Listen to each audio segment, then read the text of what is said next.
Tauhid Tasawuf ini membantu negara, membantu negara supaya mereka itu benar-benar orang yang dapat dipercayai. Karena tasawuf itu untuk membersihkan hati daripada sifat-sifat nafsu yang jelek. Jangan ada kedengkian, jangan ada kesombongan, jangan ada buruk sangka, jangan ada artinya hoax, yaitu berita-berita bohong. Sehingga saya di Aceh benar-benar kena undang, yang mengundang saya Polres, Polres Abu diadakan berzikir dari tasawuf. Jadi baik Polres di Abdia, baik Polres di Nagaraya, baik Polres di Aceh Jaya, baik juga Polresta yang ada di Banda Aceh. Jadi ini belum dapat untuk diperkenalkan, nanti pulang di Batam saya katakan itu Polres Kabupaten Aceh Singkil. Jadi Polda Polres senang dia dengan tasawuf, karena untuk menertibkan Kamtibmas ialah dengan tasawuf dan zikir. Jadi banyak orang yang sabu-sabu meninggalkan sabu-sabu, narkoba meninggalkan narkoba, karena sudah masuk cahaya Allah dalam batinnya. Dia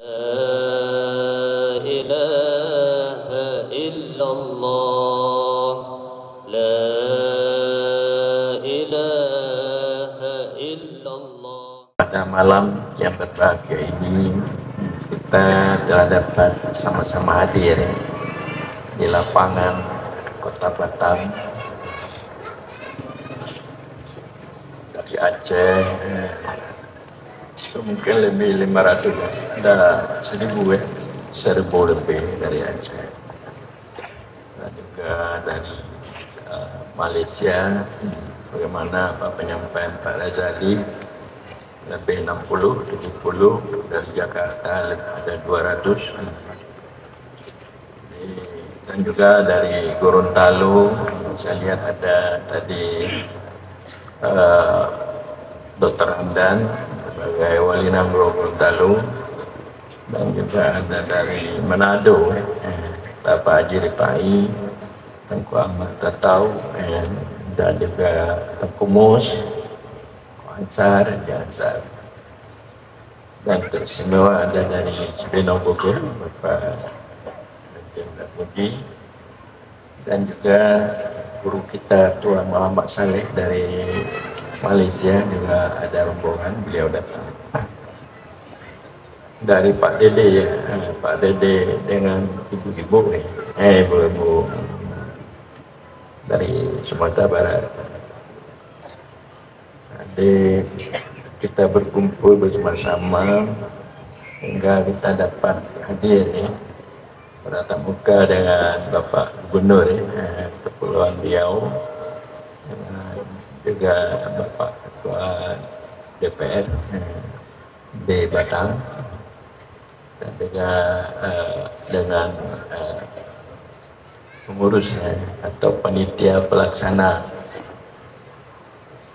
pengkaderan, dan juga dengan Wali Nangro Wali Nangro Batam, dan juga dengan Buya Budiman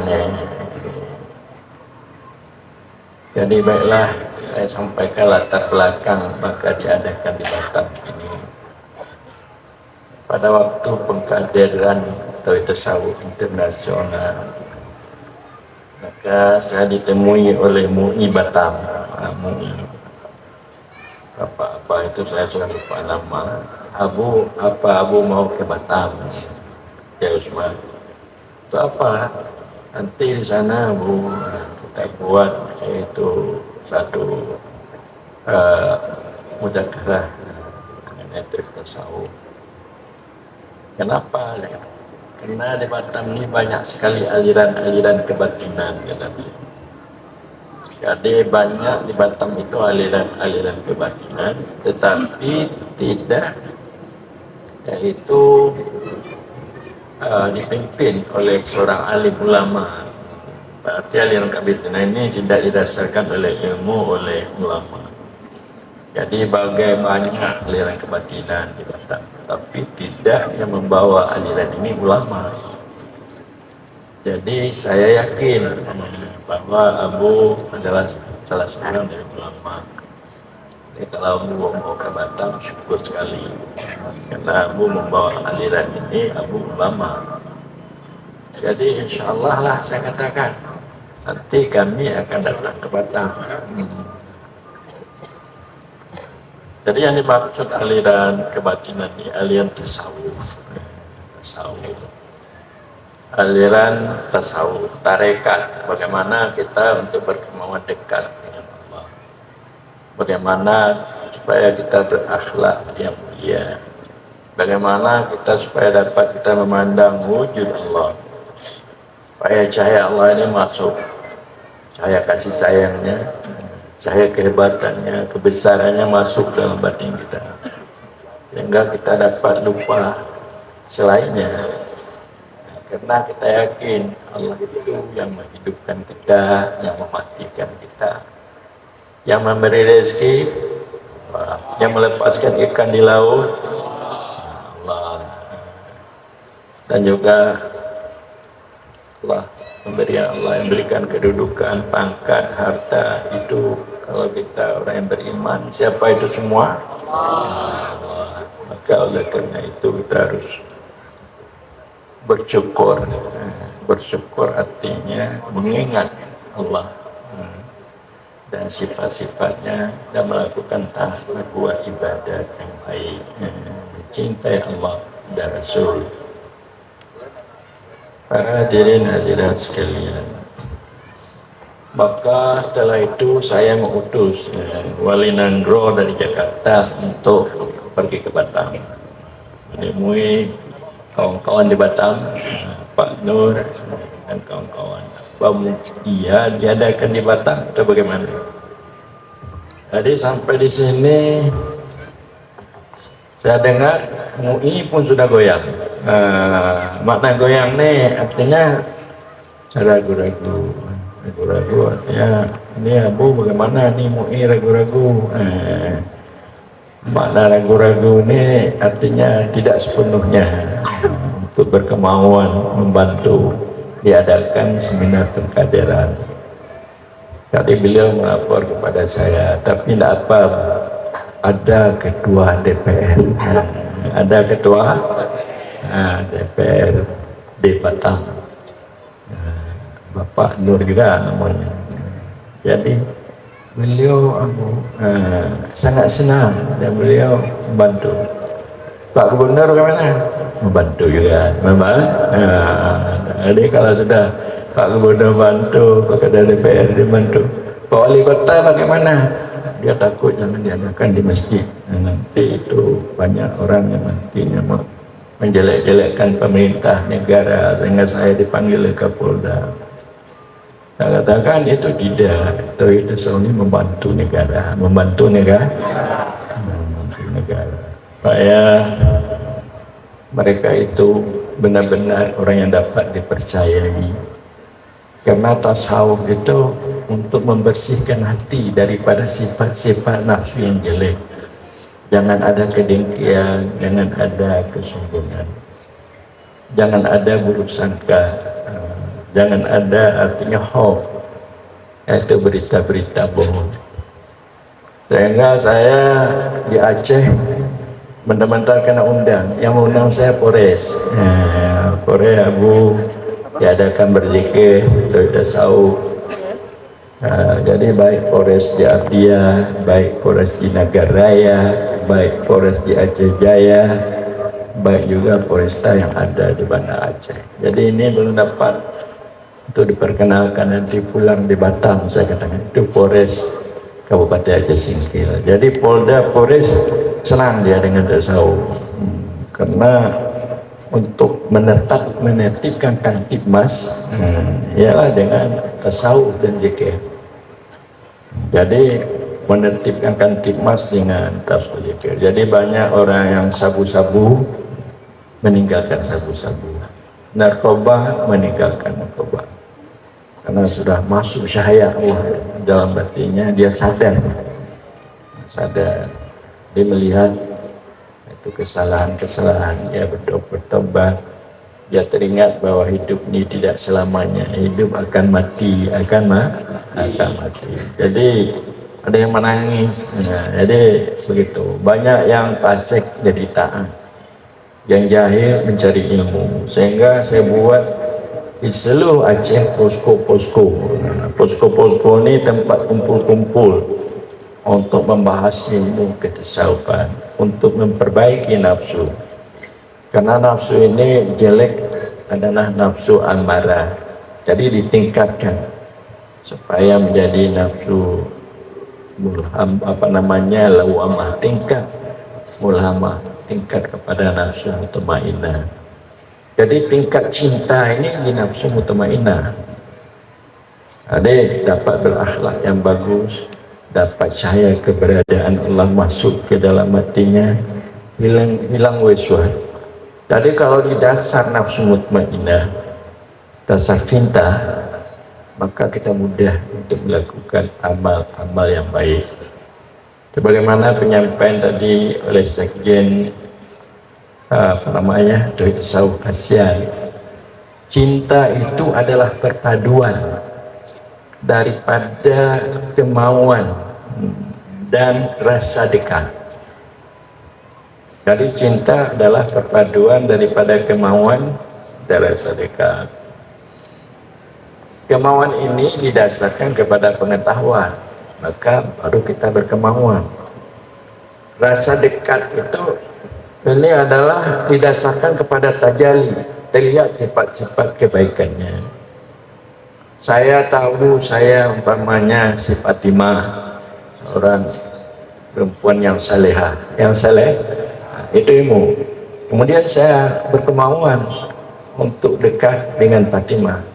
Terlihat saya sifat-sifat kebaikannya si Fatimah, maka saya berjinak-jinak.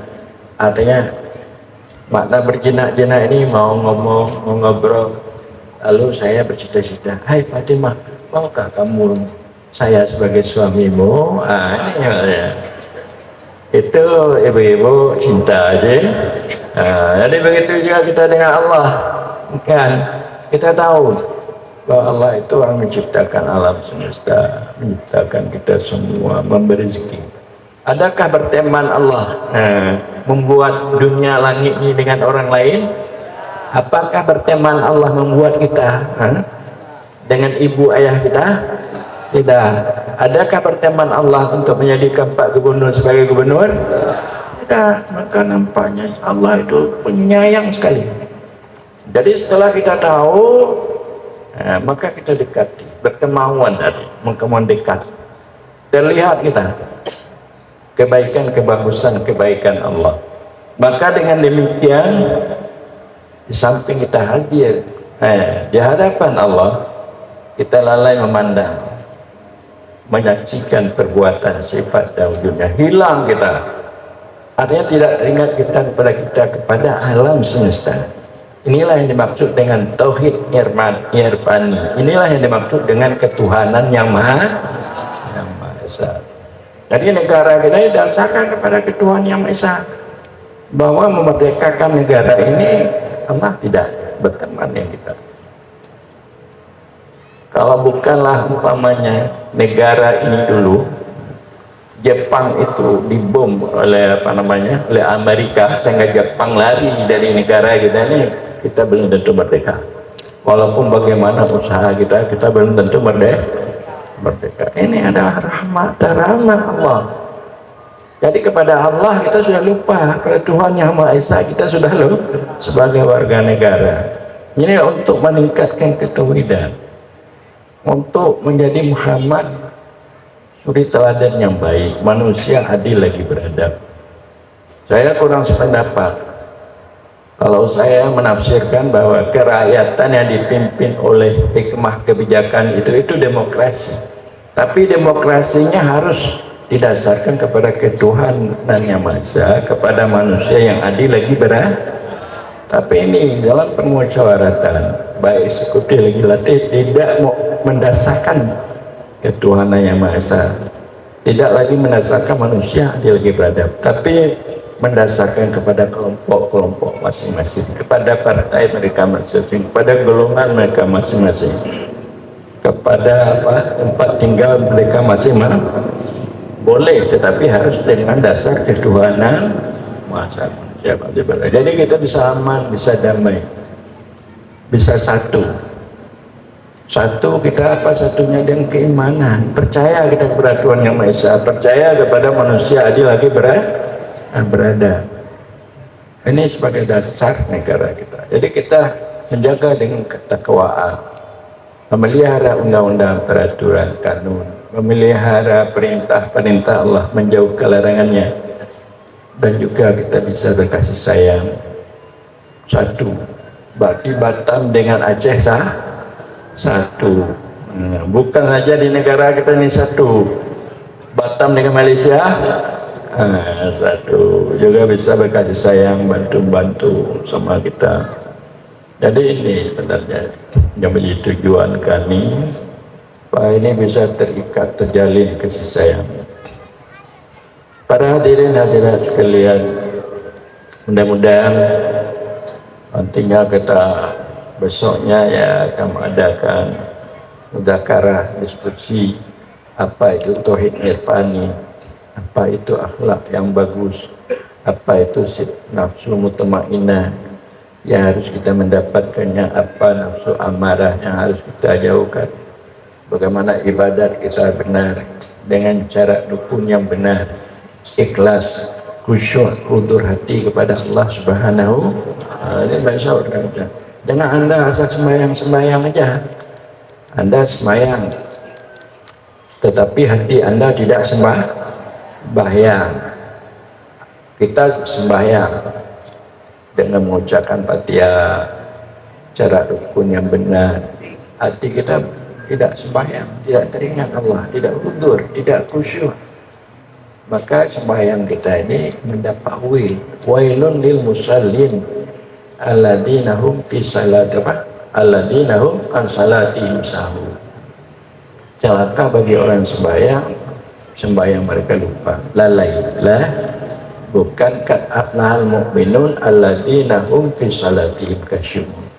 Sungguh menanglah bagi orang yang beriman yang mereka sembahyang mereka khusyuk. Jadi apa khusyuk? Bagaimana hudur hati kepada Allah. Jadi kita membicarakan dalam tasawuf ini bagaimana beribadah baik supaya diterima Allah, bukan sekedar sah ibadah. Anda nanti bersembahyang jamaah, Anda sembahyang salat 5 waktu, itu untuk sah ibadah, tapi bagaimana Anda khusyuk hudur hati kepada Allah supaya diterima ibadah, itu tidak ada dibicarakan. Yang membicarakan adalah orang tauhid tasawuf. Anda umpamanya gaul, berkasih sayang, berakhlak yang mulia. Tahukah kita gaul ini 3 tingkatan. Pertama, kita bergaul, akhlak yang baik. Kita tidak mengharapkan imbalan, tidak kita mengharapkan yaitu balasan. Kita menyenangkan orang lain, asal orang lain senang, bagaimana dia dapat apa yang disampaikannya, kita tidak mengharapkan balasan, kita tidak mengharapkan imbalan. Ini gaul sufi, tapi gaul ini payah dapatnya, walaupun ada saya sendiri sulit. Payah keuntungan pada orang lain, pada saya tidak dapat, ini sulit. Dan kedua adalah gaul sama-sama dapat keuntungan. Jadi kita yang gaul dapat keuntungan, orang lain dapat keuntungan, sama-sama dapat keuntungan. Ini dikira baik juga. Ini gaul tasawuf. Kalau tadi gaul sufi, biarlah orang aja dapat keuntungan, saya tidak perlu ada keuntungan, imbalan. Ini gaul sufi. Kalau sama-sama dapat keuntungan, ini gaul tasawuf. Ada gaul kita aja dapat keuntungan, kita tidak peduli orang lain, sekalipun orang lain itu dirugikan. Jadi